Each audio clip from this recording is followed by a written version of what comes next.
저는 이제 제목이 지역문화의 힘, 한국문화의 힘입니다. 아마 저걸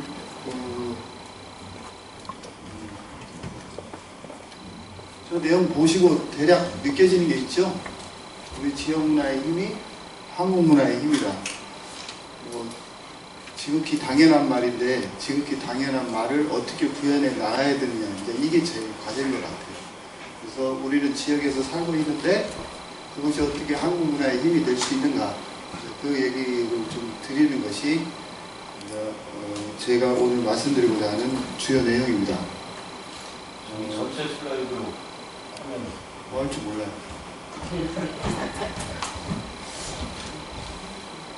소개를 제가 좀 할게요. 제 소개를 좀 하는 게 좋을 것 같습니다.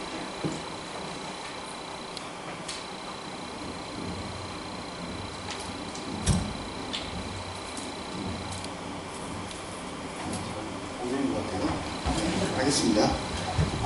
저는 그 전북대학교에서 학교 다닐 때 학생운동만 했어요. 그러니까 부모님 속 좀 새겼죠. 그래서 집에 들어가면 며칠간 감금돼 있다가 또 나오고, 그렇게 하면서 주로 풍물패 활동을, 풍물패를 만들어서 풍물패 활동을 하고, 거리에 나가서 뭐 공연도 하고, 또 제가 기억하기로는 임실군 전역을 돌아다니면서 문선대 활동을 좀 했었습니다. 그래서 아주 제가 돌이켜보니까 아주 기이한 현상이 하나 일어났는데, 저희가 88년도에 마을을 돌아다니면서 어떤 데는 쫓겨나기도 하고 어떤 데는 좋아서 막 기뻐하시기도 하고, 그때 뭐를 했냐면 테이프 노래를 가사를 바꿔가지고 테이프를 한 50개 만들어서 그 마을마다 이렇게 주게 됐습니다. 그리고 제가 군대 갔다 와서 보니까 그것이 여성농민가로 불리고 있더라고요. 그래서 여성농민가를 우리가 만들었는데 여성농민들이 그걸로 노래를 부르면서 여성농민가를 이렇게 하고, 이렇게 또 이게 좋으면은 사람들이 이렇게 쓰고 있구나. 작은 것 같지만 내가 뭔가 제일 처음 시작할 때가 당신만 믿고 찾아왔는데 맨 여기 와서 호미질만 한다, 뭐 이렇게 하는 그런 노래 가사 때문에 그렇게 좀 던진 것 같습니다. 지금도 그 노래를 부르고 있습니다. 그래서 저작권을 제가 갖겠다 얘기 아니고, 우리의 작은 관심이 어떻게 사람들 속에서 스며들어가는가를 이렇게 느끼게 되는 대목이었던 것 같아요. 그래서 큰 것에서 찾는 게 아니라 내가 발 딛고 있는 땅 안에서 어떤 것이 있는가를 찾아가지고 같이 할 수 있는 것이 뭔지를 구상하는 것이 한마디로 오늘 얘기하는 거에 중심이 되는 말이 아닐까 이렇게 생각합니다. 순서는 이런 식으로 할 거예요. 일단 뭐 지금 제가 이런 뜻으로 결론은 아마 이렇게 될 거라고 얘기를 드리는 건데, 먼저 이제 간단히 배경도 얘기하고 지역 문화와 인력, 그러니까 여기 지역에 계신 분들, 이 지역 사회에서 그런 문화 활동을 하는 사람들은 어떤 존재들인가, 그런 얘기 하나 하고, 나라 차원에서 법을 만들었어요. 지역문화진흥법이라고 하는 것을 만들었습니다. 그래서 지역문화진흥법이라는 게 어떤 계획을 가져가고 있고 어떤 방향을 지향하고 있는가, 뭐 그런 것을 말씀드리고, 그 다음에 그런 자원을 우리 지역에 어떤 것을 바라보고 그것을 어떻게 찾고 가야 되는 것인지, 이제 그거를 제가 경험한 걸로 말씀을 드릴 생각입니다. 그리고 그렇게 얘기하다 보면 자연스럽게 지역문화 힘이 어떻게 작동될 것인가를 여러분들이 상상하실 수 있을 것 같아요. 그래서 창의적인 사람은 난데없이 나타나는 게 아니고, 무엇인가를 자세히 살피고 그것을 어떻게 같이 할 것인가를 생각하는 것이 곧 힘이고, 그것이 어디를 기반하고 있느냐를 보는 것이 중요한 것 같습니다. 아까 소개했던 것처럼 이제 저는 그렇게 대학교 다니면서 풍물패하고 그게 좋아가지고 원래는 농대를 다녔는데 다시 한국음악과를 다녔어요. 타악을 전공을 하고 공연 활동을 하다가 단체도 좀 운영을 하고 대사습회에 나가서 좀 2등도 하고, 1등을 줄 수 있는데 절대 1등을 안 했습니다. 왜냐하면 안 했습니다, 진짜로. 왜냐하면 1등을 하면 그대로 못 나가요. 우리 상금이 필요하기 때문에 계속 2등에서 3등 사이로 왔다 갔다. 그래서 전주 대사수, 지평선, 기타 여러 곳에 농악대회를 하면서 농악을 주로 했습니다. 그 다음에는 한국 여기 전북 민해총이나 예술단체 거기서 그 만드는 과정에 참여를 했고 초대 사무처장을 좀 했습니다. 그래서 행정적인 걸 좀 알게 되고 그 뒤에는 그 지역 문화의 해라고 하는 것이 2001년도에 생기거든요. 그러니까 한국이라는 이 나라 차원에서 축제만 있는 게 아니라 지역이라는 것이 중심으로 돼서 하는 축제를 하자. 그래서 지역문화 축제라고 하는 것에 같이 기획하면서 그 전북에서 노악산 밑에서 좀 그렇게 한바탕 놀았던 기억이 있습니다. 하다 보니까 제일 배고픈 게 이런 거예요. 지식으로 배고픈 것이 내가 뭔가 좀 알 것 같은데 정확히 잘 모르겠는 거예요. 뭐 행정에서 얘기하는 것이든 누가 말하는 것이든 이게 도대체 어떻게 해서 돌아가는지를 모르겠다. 그래서 예술하는 선배들 또 문화에 관심 있는 선배들 한 10여 명이 모여가지고 한옥마을 작은 집에서 지금까지 이런 문화연구창이라고 하는 곳에서 얘기를 나누고 있습니다. 그리고 제가 문화의 집, 요즘 문화의 집 아시죠? 문화의 집을 할 때 문화의 집에 처음에 제가 효자 문화의 집이라는 것을 운영을 했습니다. 효자 문화의 집을 운영하면서 지역 주민들이 생활 속에서 어떻게 이렇게 진행되어 가는가 이렇게 봤는데 어떤 일이 있었냐면 효자동이라고 하는 제가 있었던 문화의 집은 저소득층 청소년이 10명이 안 돼요. 그러니까 굉장히 잘 사는 동네. 근데 정확히는 잘 사는 동네가 아니라 저희가 뭐라고 표현하냐면 아파트촌인데 다 공무원들입니다. 하고 저소득층 가정이 거의 없는 곳이에요. 이제 그곳에서 문화활동을 하다가 보니까 어떤 일이 생겼냐면 그러면 여기를 조금만 넓히면 바로 시골 동네인데 이 아이들에게는 어떻게 해야 되냐. 그때 생각한 게 뭐냐면 아이들한테 또는 저소득 가정에게 뭔가를 지원할 수 있는 방법을 고민을 했는데 한국문화예술위원회라고 하는 데서 문화나눔사업이라는 것이 있었습니다. 그래서 우리가 그걸 하겠다 신청을 했는데 그게 됐어요. 그때 당시에 3천만 원이었습니다. 3천만 원으로 뭐를 하냐, 영화 보여주고 그 다음에 어디 여행 가서 놀고 뭐 이런 문화 프로그램을 할 수 있는 그게 2001년도입니다. 그 사업이 나중에 어떻게 되냐면 조금씩 예산이 지원이 늘어나는데 제가 2013년도 이명박 대통령이 라디오 방송하기 전까지 그때 당시 제가 쓴 게 1년에 6억 정도 됐어요. 근데 이명박 대통령이 문화 바우처 사업이라고 하는 걸로 딱 튀는 순간 제가 그러니까 전라북도가 68억까지 쓰게 됩니다. 제가 68억 정도를 1년에 이제 쓰게 됐죠. 2015년까지 하고 재미가 없어서 전북문화재단으로 가지고 가라. 왜냐하면 공공적인 그 기관에서 하는 것이 훨씬 나은 것 같아서 그런 식으로 해서 문화 바우처 사업이라는 거, 저소득층 가정들에게 영화, 관광, 그 다음에 여행, 지금 체육 이런 것까지 다 할 수 있는 그런 서비스가 지금 진행되고 있고 현재도 하고 있습니다. 그래서 그 사업을 상당 기간 좀 주관을 했었습니다. 심지어 이 사업을 전국적으로 가장 오래 했기 때문에 도국장을 제가 거기 가서 교육하고 뭐 그렇게 했던 경험이 있어요. 그리고 하나 한 것은 여러분도 혹시 여기 시민들이시기 때문에 군산에도 아마 생활문화 동호회라는 게 있을 겁니다. 제가 설계를 했습니다. 생활문화 동호회 설계를 하고 그때 사무국장인 사람의 인건비를 200만 원을 맞춰야 된다. 기준이 뭐였냐면 체육 지도사급으로 인력이 한 명이 제대로 대우를 받아야지 계속 그렇게 할 수는 없는 거라. 제도적으로 좀 보장을 해줘라. 도지사 앞에서 일어나시는 분 3번 일어나시고 앉아서 그걸 결정을 하고 제가 잘렸습니다. 그러니까 왜냐하면 그 뒤에 한 50명의 간부들이 있는데 이 개통을 밟아서 올라와야 이게 결정이 순조로운데 제가 이제 건든 거죠. 건들어서 생활문화 동호회 사업 모든 것에 배제됩니다. 설계자는 배제되고 그게 이제 하나의 이유고 이게 내용적으로 이게 이유고 또 다른 이유라고 할까요? 또 다른 이유로는 제가 생각했던 원칙이 있었어요. 생활문화 동호회는 기본적으로 자율적입니다. 동호회 활동은 자율적이기 때문에 스스로 좋아서 그것을 해야 되는 게 있어요. 두 번째, 스스로 자립해야 됩니다.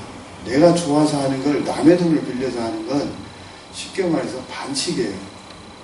있는 사람들이 자기 돈을 가지고 즐기는 것만큼 좋은 게 없는데 이 관돈을 보면 자꾸 거기에 의지해야 되고 뭔가를 거기다 또 맞춰줘야 되는, 왜냐하면 국가의 세금으로 하는 거기 때문에 공적인 돈의 내용을 허투루 쓸 수 없어요.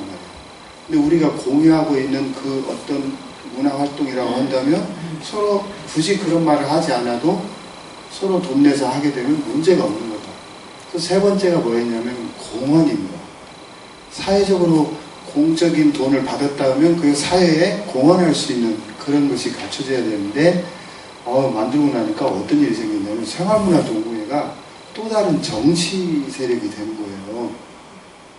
그러면 지자체 선거들 또는 기타 등등의 정치 활동하는 사람이 아주 중요한 그 주민들 모두.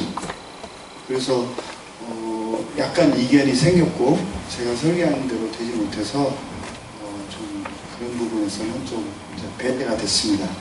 그래서 뜻은 잘 세웠는데 이게 정책적으로 같이 파트너를 삼아서 가는 데는 상당히 정교하고 서로의 깊이를 이해할 수 있을 정도의 기획을 할 필요가 있다. 이런 교훈을 얻었던 그런 경험이 있습니다. 아까 사회자 우리 소개해 주셨는데 지금 뭐를 하냐면 제가 안동대하고 원광대학교 강의를 했었는데 잘렸어요. 예, 제가 잘렸어요. 잘리길 진짜 바랬어요. 왜 그랬냐면 시간 강사의 삶이라는 것이 늘 힘듭니다. 그러니까 그리고 언제 잘릴지 모르는 한시적으로 목숨 걸고 살아야 된다는 것이 너무 힘들었어요. 왜냐하면 기획자는 다음을 설계하는 사람인데 그거에 매달려가지고 어떤 걸 할 수가 없는 겁니다. 물론 이렇게 말할 때 무한한데 이제 이걸 받쳐주는 처는 힘들죠. 그렇지만 이제 그런 것이 잘 되지 않아서 그렇게 말하기 전에 내가 그만둔다. 그러면 좀 내가 잘난 것 같잖아요. 근데 중간에 잘렸다 하면 내가 하고 싶었는데 못한 사람이 되니까 그렇게 되는데 아시다시피 시간 강사법이 생기면서 지역에 있는 수많은 시간 강사들이 지금 거의 많이 줄어들고 있고 앞으로는 거의 없어질 겁니다. 그래서 그런 사람들한테 제가 이제 선언을 했죠. 우리 스스로 공부하고 지역에 있는 사람들이 그 공부한 지식인들이 모여가지고 우리 지역을 연구하자. 그래서 뜻하시는 나이 많이 드신 선배 그 박사님, 또 뭐 역사, 사학, 인류학, 그 다음에 저 민속학, 그 다음에 철학, 이렇게 하신 분들이 많아요. 제가 볼 때는 앞으로 이게 성장 가능한 겁니다. 계속 시간 강사는 나올 거예요. 저희는 목표가 딱 하나입니다. 죽는 날까지 공부할 수 있다. 그거면 되는 거잖아요. 그래서 우리는 내가 좋아하는 공부하고 같이 모여서 지식 나누고 그냥 지식 나눈 걸 가지고 강연장에서 대중적 강연을 통해서 우리가 배운 것들을 같이 공유하는 것이 우리가 공동체에서 소명 아니냐. 그러면 전라북도의 상징은 뭐냐? 모정이다. 그래서 모정이라는 이름을 쓰고 저희가 지금 활동을 5년째 하고 있습니다. 그래서 그런 맥락에서 여러분들하고 이제 어떻게 지역을 알아가느냐. 저희는 이제 여러 학문이 있으니까 이른바 다른 말로는 통섭이라고 합니다. 같은 주제를 가지고 다양한 각도에서 보기 때문에 배우는 게 달라요. 저는 민속학을 하는데 민속학의 핵심이 뭐냐면 민중입니다. 땅을 딛고 일을 해서 그거에 맞춰서 나온 소득으로 살아가는 사람들. 그러지 않은 사람들도 많잖아요. 이제 저는 이제 주로 땅 딛고 일하시는 분들, 노동자들, 뭐 이런 분들의 문화를 민속학이 그런 것이기 때문에 그런 쪽으로 기록된 것보다는 기억하고 있는 것들을 끄집어내서 같이 살아가는 것을 하는 것 쪽에 저는 있습니다. 그러나 그렇지 않고 경제 쪽으로 하시는 분은 좀 다르잖아요. 그래서 저도 그런 연구, 지역을 같이 공부하는 사람들의 가편의 하나로 있는 거지 이름의 대표는 아무 의미가 없습니다. 협동조합도 했던 거 뭐냐면 지분을 나누면 되는 거니까 그냥 제가 조금 어려서 대표가 된 것이니까 크게는 봐주지 않아도 될 것 같습니다. 뭐 전공했던 것까지 다 말씀을 드렸고 저는 이제 놀이 쪽에 관심이 많아요. 민속예술이 전공인데 주로는 이제 놀이 쪽. 그래서 지금도 제가 잠이 좀 부족한데 지난주 금토일 진주에서 민속예술 축제가 있었어요.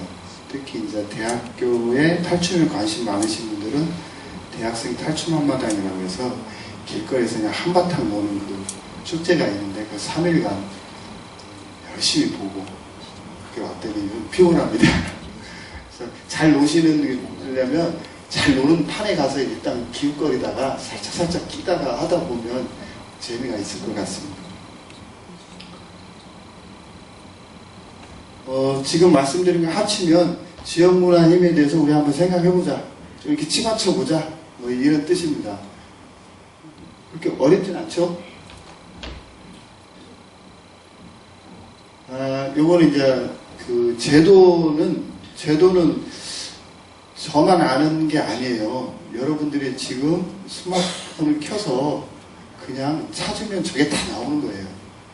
그래서 저는 놀이에 가는, 여기에 써있지 않지만 오늘 저 끝털이 하고 싶은 말을 먼저 할게요.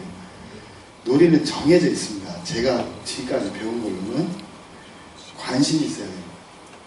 여러분들이 여기 오신 거는 뭔가 있을 것 같다든지 여러 조건에 의해서 누가 불렸든지 간에 이 발길에 여기를 온 거는 관심이 있었기 때문에 관심이 없으면 천하 무엇이 와도 안 돼요. 돈을 벌 관심이 있으면 그게 봐지기 때문에 그 다음에가 재미입니다. 관심 있던 걸 이렇게 하다 보면 재미가 있어요. 그 다음에 맛입니다. 멋있다와 맛있다는 같은 겁니다. 그러니까 맛깔나게 노는 사람이나 멋있게 노는 사람이나 같습니다. 그 다음에 내 몸 안에서 뭔가 일렁거리는 게 있어요. 그 다음에 풀이는 맺힌 걸 풉니다.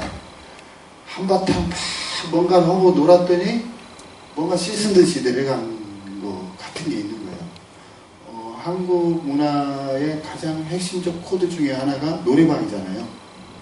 노래방에서 한바탕 부르고 나면 목도 아프고 막 어디도 안 좋은 것 같은 듯 하면서도 그걸 다 이겨내는 그 뭔가 있어요. 그건 막 맺힌 게예요. 내가 오늘 막 그 직장에서도 뭐를 하다가 막 잘 안 됐는데 거기에 크게 작동되는 게 술입니다.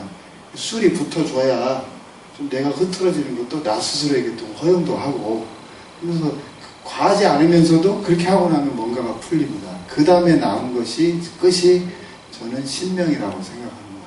신명은 시공간이 사라져요. 내가 그게 좋았던 것인지 아니었던 것인지. 그래서 여러분들도 혹시 경험상에 맛있는 음식을 먹고 또는 멋진 공연을 보고 갑자기 막 이런 소리 감탄사가 특별히 없는데 연속극을 봤는데 갑자기 나하고 동화가 돼가지고 제가 나인 것 같고 막 이런 느낌을 받는 것들도 다 그 놀이범주에 있다고 저는 생각합니다. 그럼 여러분들은 지금 이 자리에서 저를 만났는데 이제 그런 관심거리 속에서 내 생활과 내가 고민했던 것이 잘 맞으면 좀 재미가 있을 것이고 그러지 않은 경우에 재미없어요. 재미없으신 분들은 편하게 좀 쉬시고 가시고 좀 추우시면 자리를 일어나셔도 저는 괜찮다고 보는 사람입니다. 많은 사람에게 다 감동 줄 영역이 아니기 때문에 충분히 그건 감수할 수 있습니다. 지역 문화라고 하는 것에 써 있습니다. 지방자치단체 행정구역 또는 공통의 역사문화적 정체성을 이루고 있는 지역을 기반으로 하는, 쉽게 말하면 지역이라고 하면 여기는 군산 지역인 겁니다. 군산 지역 안에 있는 사람들 특성이 있어요. 바닷가에 저는 전주 사람인데 전주에 왔을 때 여기는 제가 올 때 다른 데는 반팔 입는데 군산 올 때 늘 긴팔을 입어야 된다 이 생각을 해요. 그 뭔지 벼슬 따뜻한 것 같은데 살짝 추워요. 그게 이제 아마 바닷바람이지 않을까 이제 이렇게 보는 건데, 그러니까 이게 와본 사람은 이제 옷을 하나 챙겨오는데 그러지 않은 사람은 이제 낮에는 괜찮은 듯 했다가 저녁 되면 정말 못 살 정도로 이제 이런 게 있어요. 뭐 그런 기후적인 특성도 있겠지만 또 이제 여기를 살피다 보면 여기가 뭐였죠? 여기 무슨 절이 있었잖아요. 동국사 그 스님하고 이렇게 얘기 나누면서 여러 이 군산의 역사를 이렇게 듣게 되는데, 아, 여기가 그런 곳이구나. 저는 웅포나 이런 데는 많이 가는데 이런 내용을 자세히 못 들었는데 그렇게 알게 됐습니다. 그래서 이런 지역을 기반으로 이제 하게 되는데, 지역에 그런 활동하는 사람들, 지역이라고만 하지 않고 지역 문화를 놓잖아요. 문화라고 하는, 그러니까 뭐 사람과 사람이 만나서 빚어진 여러 가지 사회 현상과 관념과 그리고 그걸로 빚어낸 여러 유물들을 다 총체적으로 합치고 있는 얘기가 문화라고 지금 하고 있습니다. 그러니까 그 삶의 전반의 것을 하고 있는 그런 것에 일을 하는 사람, 그 활동을 하는 사람을 지역문화 전문 인력. 그런데 추상적이지 않고 저기에 명시가 되어 있습니다. 지역문화의 기획, 개발, 평가 등의 업무를 수행할 수 있는 지식과 능력을 갖춘 사람. 한마디로 얘기해서 아무나 할 수 있는 거 아니다. 네, 저렇게 되죠? 그러니까 지역문화 인력이 되려면 저게 지역문화 전문이라는 말이 듣잖아요. 뭔가 저것을 습득할, 그리고 습득해서 활용할 수 있는 사람이 돼야 된다는 거죠. 그래서 저 지역문화 전문 인력은 지역에서 그렇게 활동하는 사람이고, 거기 안에는 평가하는 영역도 있고 새롭게 창조하는 기획 인력도 있는 겁니다. 지금 지역 전체에서, 한반도 전체에서 이 법이 적용되고 있습니다. 저 위에 보시면 알겠지만 지역문화진흥법이 2014년 1월 28일 날 진행이 된 겁니다. 현재 하고 있는 거죠. 그러니까요. 그러니까 그 법에 의해서 지역의 다양한 문화활동들이 전개되고 있고 인력의 교육을 통해서 사람들이 배출되고 있습니다. 그리고 2017년, 여기 보시면 2017년 12월 8일인데요. 지역문화진흥원이 설립됐습니다. 지역문화진흥원 전의 이름은 뭐냐면 생활문화진흥원이었습니다. 그래서 생활문화진흥원이 지역문화진흥원이라는 이름으로 바뀌게 됩니다. 이거 이제 그 말씀을 드린 겁니다. 보세요. 진흥법 제정 이후에 이제 명칭도 변경이 됐고, 지자체별로는 뭐를 해야 되냐면 5년간 향후 계획을 짜는 거예요. 우리가 지금 이렇게 만나서 하고 있는 이 현상이 문화 현상이잖아요. 강사가 한 명 있다. 여러분들은 객석에서 듣고 있다. 이런 형식이 앞으로도 계속될 거라고 저는 믿지 않습니다. 이건 달리 얘기하면 저는 대단한 사람이고 여러분들은 그걸 배우는 사람이 되잖아요. 그게 뭐냐면 이건 그렇게 평등한 게 아니에요. 문화하는 사람들 입장에서는 대단히 불편한 겁니다. 제가 말한 것이 다 정답이 돼야 되고 여러분들은 그 말을 따라야 되는 것 같이 학습된 분들이 많아요. 새마을운동 세대들이라고 그럽니다. 새마을운동 세대를 배태한 사람들이 어디냐면 일제강점기 군국주의에서 배운 사람들이 그 새마을운동 세대를 교육했어요. 그러니까 뭐냐, 앞에는 태극기가 있고 학교에 가면 교훈이 있습니다. 뒤에 가면 박정희 대통령 사진이 있어요. 그러니까 나는 누구를 위해서 사는가가 거기 다 써 있어요. 그러니까 너는 교육받는 이유가 나라에 충성을 해야 되고, 그 다음에 우리 집단에는 어떤 것을 위해서 하는 너는 도구들이다. 문화는 그렇게 하지 않습니다. 문화라고 하는 것은 같이 공유하면서 해결되는 문제이기 때문에 좀 다르죠. 여기 계신 여러분들이 다 제가 명령해서 온 게 아니잖아요. 제가 말씀드렸다고 해서 그것으로 반드시 해야 되는 게 아니잖아요. 내가 마음에 차면 그것을 이제 행동하면 되는 겁니다. 그래서 공간이 점점 어떻게 되냐면 객석의 높이를 낮추고 같이 원지어서 얘기하는 것이 제일 중요하다고 생각합니다. 그래서 그런 식으로 문화가 바뀌어나가는 생각의 전환이 좀 필요하겠죠. 그래서 지역문화진흥법의 제도가 시행이 되기도 있는데 어떤 일이 생겼냐. 생활문화가 확장되다 보니까 예술인을 가짜게 봐요. 군산에 예술인들이 진짜 많거든요. 제가 보면 정말 예술인들이 많아요. 예술인들한테 돈을 주라는 얘기가 아닙니다. 그 전에도 그랬어요. 예술인에 대한 존중이 있었습니다. 내가 생각하고 있는 것들 그 이상의 것을 표현하면서 뭔가 내가 다른 내 모습을 찾아갈 수 있는, 그리고 그렇게 할 수 있는 것들을 갖게 했던 예술인들의 작품과 예술인들과의 만남이 굉장히 크게 있었던 것이 어느 날 예술인들이 자꾸 사라져요. 그 동호회 활동은 자꾸 커집니다. 그 동호회 활동이 커지는 것이 나쁘다가 아니라 예술인도 존중받으면서 지역에 있는 여기 계신 분들이 그분들과 같이 호흡하면서 문화가 좀 더 활성화된다면 좋을 텐데 예술인들이 뒷전으로 좀 밀린 듯한 그런 느낌이 좀 있어요.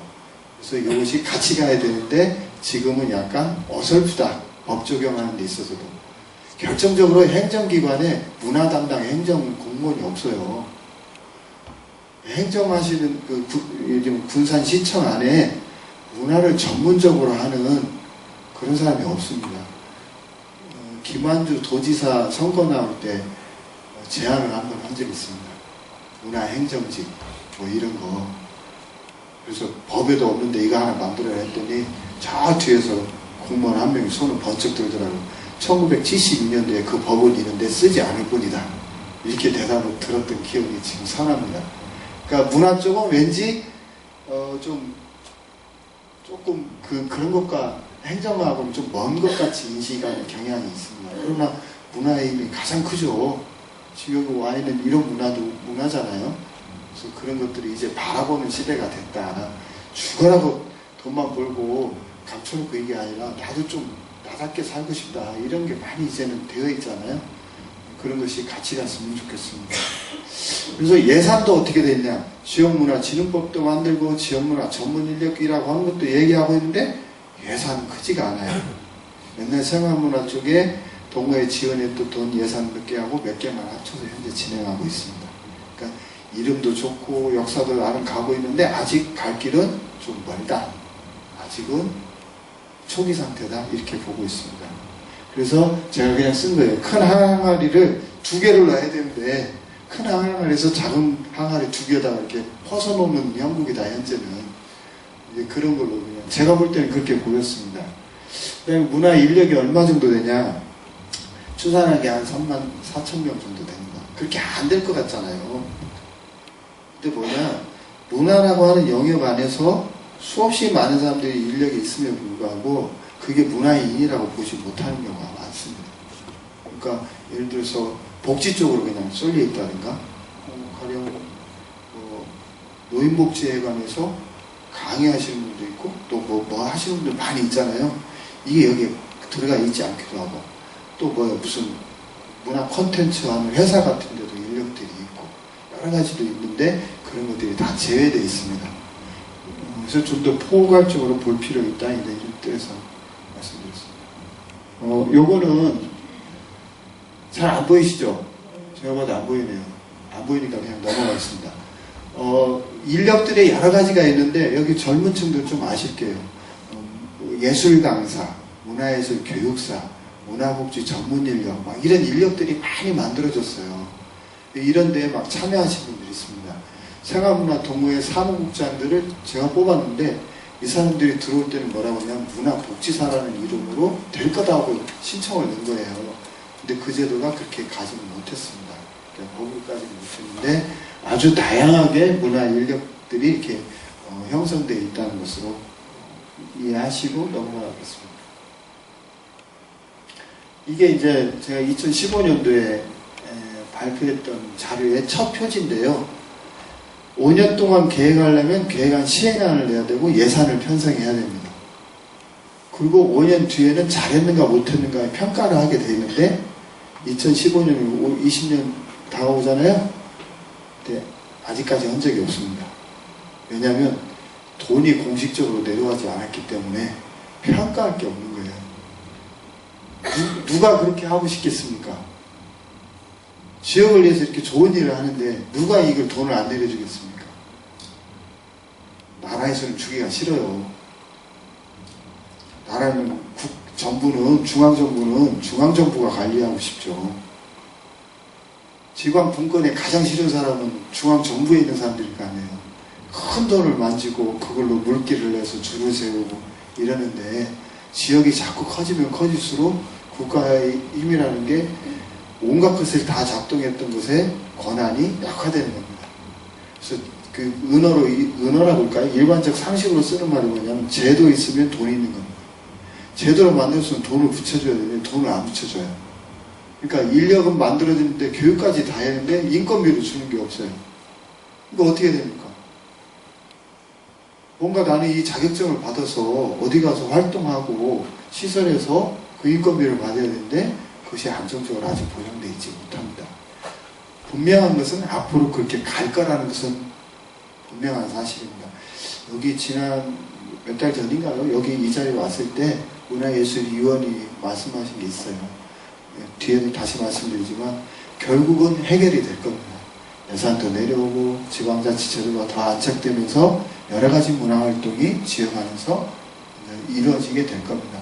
중앙정부 돈이 지역으로 내려오고 또 지역 안에서는 다시 여러분들과 같이 고민하면서 지역을 위해서 문화활동하는 것이 좀 더 좋은 조건이 형성될 거라고 믿습니다. 복잡하죠? 저 표가. 여기 보시면 이런 법과 이런 것들이 나오는데 잘 보셔야 될 게 뭐냐면 이런 부분입니다. 우리가 문화라고 생각할 때 내가 관심 있어라 하는 것은 알지만 다른 것도 문화야? 뭐 이렇게 보는 것들이 있습니다. 그런 것들이 어떤 도시, 어떤 경로로 어떤 효과들을 바라보면서 결과를 내놓느냐 이런 부분을 얘기 드린 겁니다. 그러니까 하나의 활동이라고 하는 것이 나는 이것만 독립적으로 있는 게 아니라 서로 계속 연계돼 가면서 지역 문화가 활성화되는 거죠. 그러니까 저는 무형문화유산 쪽에 관심이 많은데요. 어떤 사람들은 박물관을 짓고 옛날에 농사도구나 뭐 특별한 것들을 더 중요하게 여기는 사람도 많습니다. 사람의 취향과 관심에 따라서 다르죠. 모두가 다 그 미술만 좋아하는 게 아니고 어떤 사람은 영화를 좋아하는 사람도 있고 여러 가지 있지 않겠습니까? 그래서 다양한 그런 문화활동들이 여러 가지 층으로 가는데 보는 것처럼 취약계층의 문화복지, 한문화 창조적 활동, 가장 한국적인 뭐 도시, 뭐 전주 뭐 이런 얘기도 하지만 솔직한 얘기로 가장 한국적인 도시는 한반도 전체에 있는 모든 도시가 다 한국적이지 그게 거기만 그러겠습니까? 근데 왜 그러겠어요? 문화로 풍요롭고 경제적으로 그 이득을 얻을 수 있는 건 뭐냐면 브랜드가 필요한 거죠.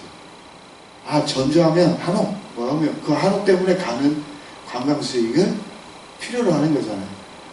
지방자치 안에서 중요한 거는 그 재정을 확보해서 좀 더 많이 쓰는 것이 중요하지 않겠습니까? 그래서 이제 그런 뜻에서 보시면 될 것 같습니다. 인력 부분만 관련해서 이렇게 좀 한 축만 좀 뽑아봤습니다. 네? 맞습니다. 이렇게 전문 인력의 근로 환경들을 쭉 적어놨는데 저는 처음에 여기 올 때 여기 여러분들의 층위를 잘 이해 못했어요. 그냥 지역문화 관련한 것들을 소개하는데 지금 좀 나이가 좀 있으신 분도 있고 아주 젊으신 분도 이렇게 있는 것 같아요. 제가 생각했을 때는 뭐냐면 지역문화 인력들을 지역에서 잘 안착을 해야 된다. 여기 계신 여러분들이 지역에 관심을 갖고 그런 활동을 하는 것이 다시 여러분들 스스로 끌어내서 그런 활동을 하게 된다면 여러분들이 곧 전문가다. 그러려면 그런 사람들에게 어떤 환경을 만들어줘야 되냐. 저거는 정부에 해당하는 얘기입니다. 정부는 지방정부도 있어요. 그러니까 이를테면 여기가 군산인데 군산시청에서는 여러분들 이렇게 문화활동하는 사람들한테 그렇게 활동할 수 있는 조례 그걸 활동할 수 있는 지침 그걸 할 수 있는 그 조례와 지침이 만들어져야 예산이 확보가 되거든요. 그러니까 그런 예산을 확보하는 것 속에서 지역의 주민들이 다시 정년하신 이후에도 그런 문화활동을 통해서 자기가 좀 더 그 근로 활동했던 그 이후의 삶을 좀 풍요롭게 가는 그런 계기가 될 수 있는 장치를 하는 것이 지자체의 몫이고 그게 지자체들의 또 해야 될 의무라고 저는 생각합니다. 그래서 그런 인력 부분은 아직까지는 이게 제대로 잘 조성되어 있지는 않습니다. 다만 제가 스스로 자부한 거는 생활문화 동호회 사무장에 200만 원 선 맞추니까 그 밑으로는 안 떨어지더라고요. 이제 앞으로는 거기다 더 가겠죠. 그런 생각을 하고 있습니다. 여기 보면은 이런 말도 있어요. 청년 문화 기획자 집중 양성 및 활동 지원. 청년이 미래인데 제가 그런 말 씁니다. 우리는 아이를 섬기고 산다. 어른들은 아이를 섬기고 산다. 어른은 존경해요. 내 아버지를 내가 존경하고 섬기는 것 같지만 실제 아이들이 울고 아프고 힘들어하면 부모가 힘들어요. 그러니까 항상 뭐냐면 인류는 한 축으로는 늘 다음 세대를 위해서 어떻게든지 살아가고 있습니다. 다음 세대가 숫자가 자꾸 줄어요. 여기는 더 우리가 섬기지 않으면 이 아이들이 제대로 성장해서 또 어떤 일을 하시는데 많은 어려움이 있을 것 같은 생각이 들고 지금 당장 청년들도 일자리가 없는 게 사실입니다. 정부에다가도 막 얘기를 해야겠지만 주변에 있는 그런 청년들을 우리가 어른들이 어떻게 보살피고 그들에게 그런 할 수 있는 힘들을 주는가를 좀 물어볼 필요가 있어요. 그래서 그런 것들도 저희가 다른 데 어른들 뵈면 그 얘기 해요. 나이 드셔서 죽어가는 것은 아주 아름다운 거다.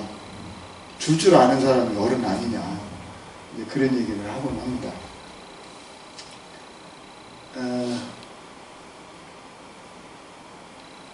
나머지 부분들은 다 같은 얘기입니다. 역량 강화, 근로환경, 기획자 레지던시 뭐 이런 것들을 합니다. 지금 뭐 오늘 아까 우리 저기 이준원님한테 얘기 들었는데 맞나요? 저기 뭐 전북문화관광재단 같은데 청년 인력 뽑으면 유럽으로도 보내주고 멋진다 이런 소식을 이렇게 공모도 떴다고 그래요. 근데 제가 듣기로 제가 2007년도에 독일을 2달간 있었어요. 어떻게 했냐면 문화부에서 공모사 하고 있는데 그걸 했더니 됐어요. 2달 동안 독일에서 있었는데 그 충격이 평생 가는 것 같아요. 그냥 그때 모습이 지금 한국에서 그 모습을 보고 있거든요. 그러니까 한 번 정도는 새로운 것도 보고 어떤 시스템이 있는가. 가급적이면 길게 가라. 대충대충 눈치껏 이렇게 보고 갔다 와서 그 말이 중요한 게 아니라 가서 사람을 만나라. 제가 프랑크푸르트 거기 뭐 예술 정책국장 만나보려고 해가지고 막 만나서 물어보고 어차피 나온 거 내 목숨은 이제 외국에 나왔으니까 나도 모르겠고 일단 막 통역해주는 사람한테 만나주게 해가지고 여러 군데를 다녔습니다. 2달 동안 죽으라고 걸어다녔어요. 그런데 돌아와 보니까 가능해요. 여기 계신 여러분들도 그랬으면 좋겠어요. 눈치 볼 거 없이 무조건 가봐라. 근데 자기 재미 말고 알아가는 재미, 또 사람을 꼭 만나는 거. 사람 만나서 그 사람을 물어, 야, 니네는 우리는 된장 많은데도 뭐 먹냐? 한번 물어볼 수 있는 거. 슬피 지나간 게 아니고 한번 만나서 국진하게 얘기 나누는 것도 중요하다. 얘네도 무슨 생각인지. 이왕이면 대가리를 만나라. 힘 있는 사람들 한번 보자고. 너는 누구냐고. 나는 나다. 이렇게 얘기해가지고 하면 그 사람들 입장에서 손해보는 게 없어요. 그러니까 그렇게 생각하셨으면 좋겠어요. 제가 나를 잡아먹거나 이게 아니고 너는 나 때문에 나중에 한국에 올 때 내 도움 받을 수도 있어. 이렇게 담보를 붙이고 하면 단단합니다. 제가 그 이준호님이 잠깐 쉬는 시간 줘야 된다고 그 얘기를 했는데 여기서 끊을까요? 그냥 가도 돼요? 46분밖에 안 됐어요. 그래요? 네, 알겠습니다. 재헌회 때 저하고 똑같은 이름이 한 명 있습니다. 김선태 국회의원이 있었는데요. 그 사람 별명이 말 많은 국회의원이었어요. 김선태라는 사람. 제가 이름이 김선태입니다. 그래서 제가 뭔 얘기하면 말이 많다고 그런 얘기를 많이 들어서 강박이 있어요. 또 너무 길게 한 거 아닌가? 뭐 이런 생각 때문에. 자, 그럼 뭐부터 할 거냐? 무엇부터 할 거냐? 우리가 지역 문화를 안다고 하는데 그럼 뭐부터 해야 되냐? 알아봐야죠. 가장 쉽게 하는 게 뭐냐면 되게 족보를 둔 집도 있지만 족보는 알아가잖아요. 위아래를 잡아야 되잖아요. 일단 뭘 알려면 합리적인 생각이 뭐냐면 가로 세로만 알면 됩니다. 오른쪽에다 딱 찍어놓으면 내가 위로부터 누구한테 내려갑니까? 누구한테 보내는가? 그러잖아요. 그때 당시 옆으로 누구하고 동무 삼아서 뭐를 했는가? 이렇게 하면 내 자리가 서요. 그러니까 아까 제가 제 이력을 얘기하면 우리 집안에서 이렇게 왔는데 내가 학교 와서 나의 동료들과 이렇게 어울려서 뭐 이준 씨하고 아까 얘기한 것처럼 한 근 20-30년 가까이 이렇게 어울리고 살잖아요. 그럼 그렇게 만나서 뭐를 했는가? 이렇게 하게 되잖아요. 그러니까 뭐냐면 항상 종행을 생각하면 될 것 같아요. 그래서 종은 뭐로 얘기하냐면 역사라 합니다. 과거에 내가 지금 있는 내가 과거에 누구의 줄기를 타고 왔는가를 확인하는 것. 그게 1번의 정체성입니다. 나는 누구인가. 내가 갈 거 아니에요.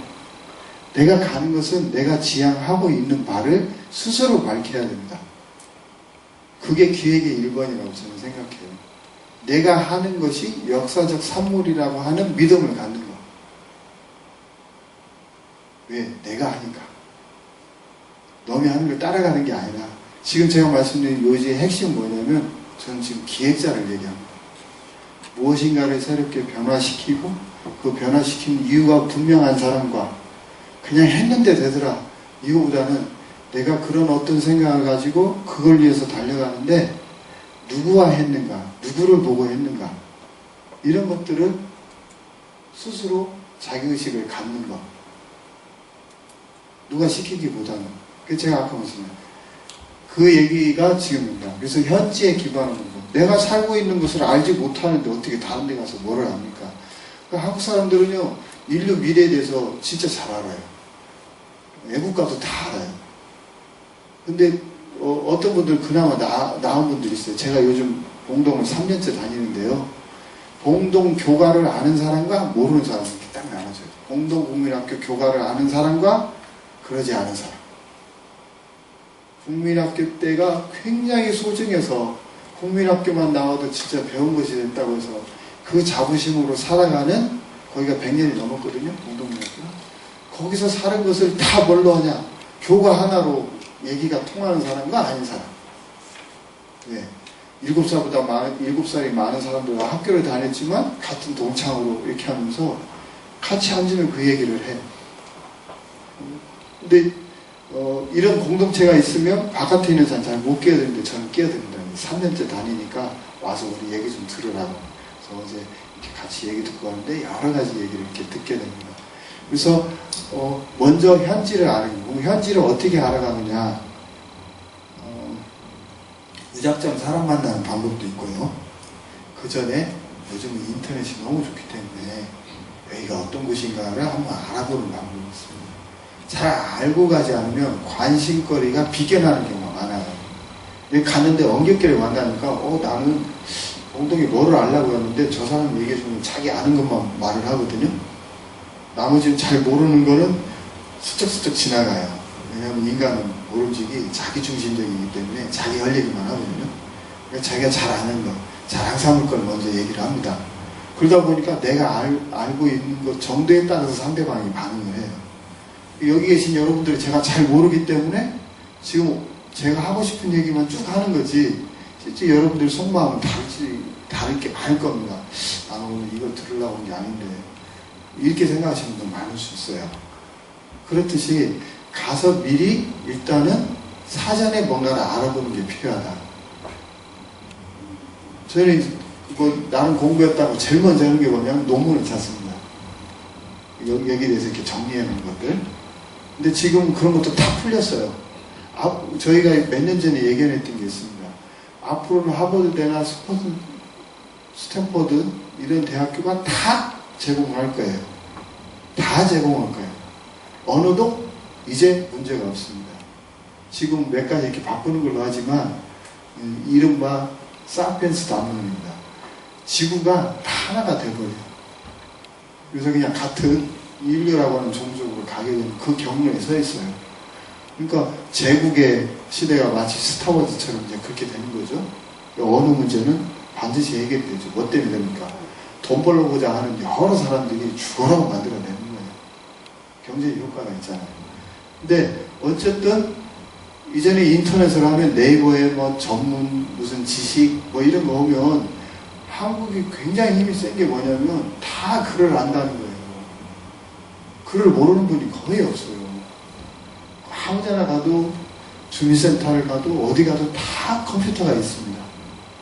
심지어는 이제 주머니에 다 컴퓨터 하나씩 갖고 다니잖아요. 궁금한 걸 보는 게 뭐 누가 가르쳐 주지 않아도 이제는 쓱쓱쓱 다 합니다.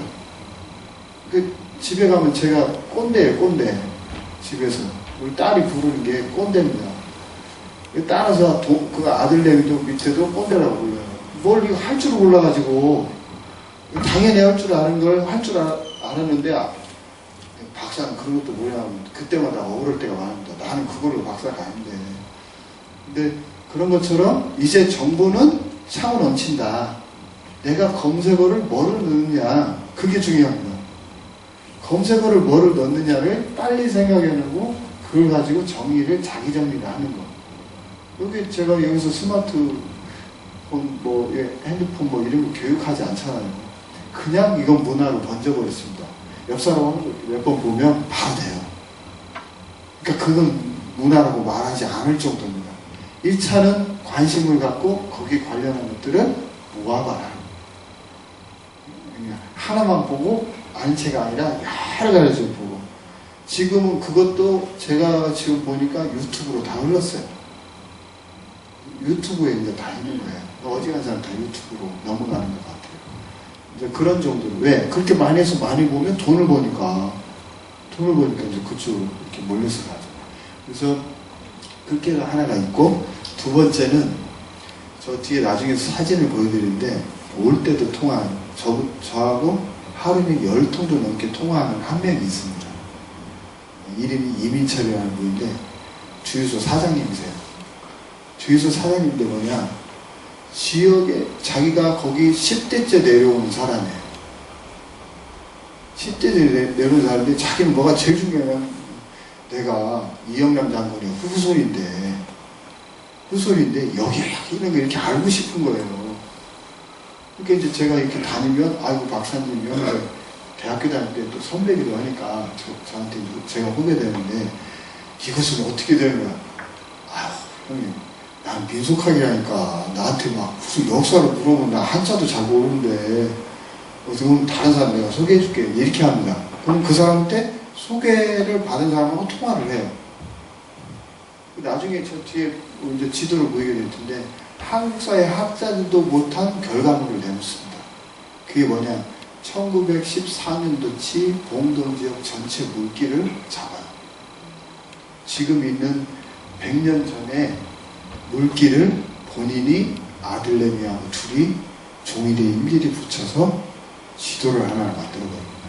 그럼 우리는 어떻게 하냐? 거기 가서 공부를 해요.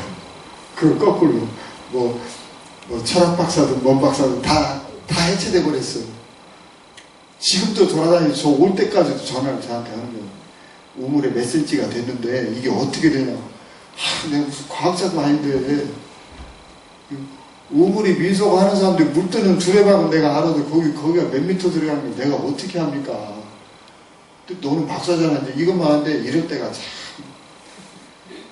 편협되게 배우는 거죠. 제가 아는 건 편협되는 거예요. 아주 한쪽에만 아는 거 가지고 그래서 거꾸로 배우잖아요. 아, 박사라는 건 모르는 걸 내가 아는 것이 박사구나. 내가 모른다는 건 열심히 공부해야겠구나. 이 생각만 드는 겁니다. 그 사람들을 뭐라고 하냐면 신뢰관계를 갖는 어느 제보자가 필요합니다. 그러니까 그 선배를 통해야만이 여러분들 오래된 마을 가잖아요. 저는 객지 사람이에요.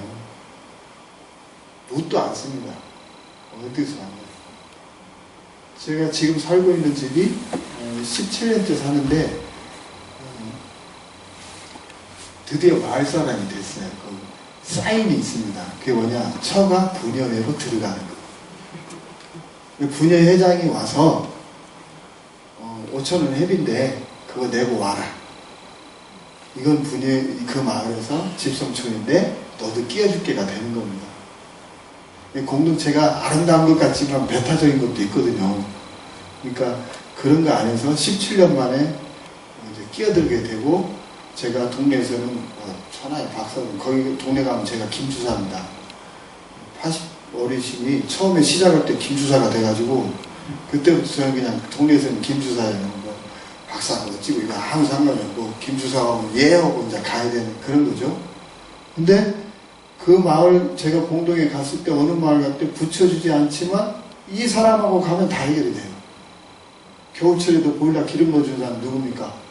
주유소에서 가야 되잖아요. 그 사람이 지역에서 여러 가지 일을 하고 신뢰를 받는 사람이니까 거기 된다고 하면 내가 앉아서 얘기는 들어주지. 이렇게 되는 겁니다. 그렇게 안 하면 그 사람들의 속 얘기를 들을 수가 없어요. 속 얘기를 절대 들을 수가 없습니다. 한동안 시간이 걸리는 거죠. 17년을 기다릴 수는 없잖아요. 제가 책으로 보고 아는 것이 얼마큼 깊이가 있는지를 모르잖아요. 그래서 앞으로 형성하는 게 중요하다. 서로의 신뢰관계에 있는 사람을 만나는 게 중요하다. 그 사람을 통해서 조금씩 확장돼서 갑니다. 그러니까 제가 3년이 있으니까 뭐라고 얘기냐면 공동으로 이사 오지 그랬는데 저는 가지 않습니다. 가 때부터는 이제 그 안에 같은 소속이 돼서 저는 심부름할 건데 거기 이제 박사가 지워지잖아요.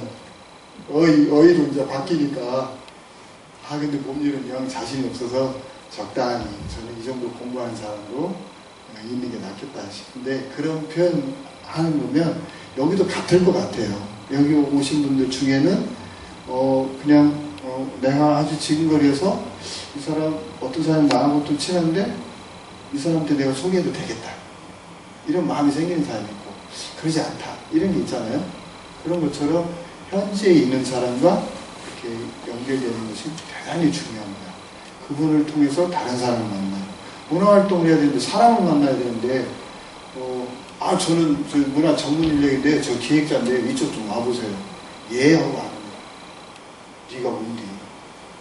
네가 뭔데밖에 안 돼.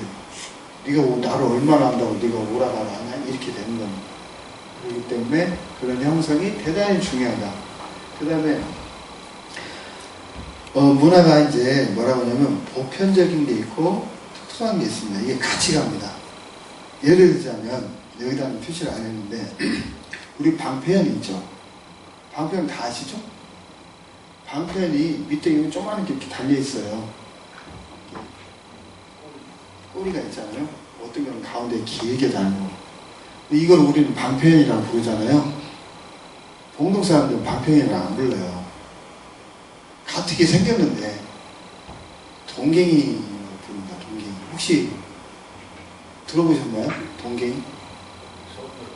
네. 처음에는 댕갱이로 들었어요. 이제 발음이 댕갱이연이라고 그렇게 부릅니다. 댕갱이. 댕갱이가 도대체 뭐나 태어나서 또 처음 듣네. 댕갱이, 동갱이. 그래서 자기네들도 몰라요. 그냥 뭐만 얘기하냐면 이 꼬리가 없는 것이 댕갱이고 그 다음에 꼬리가 긴 건 꼬리연이라 이렇게 불러요. 근데 어떻게 하냐, 놀이사전에는 방편이라고 나오니까 우리는 표준교육만 배우는 거예요. 그래서 지역에서 쓰는 말이 사라져요.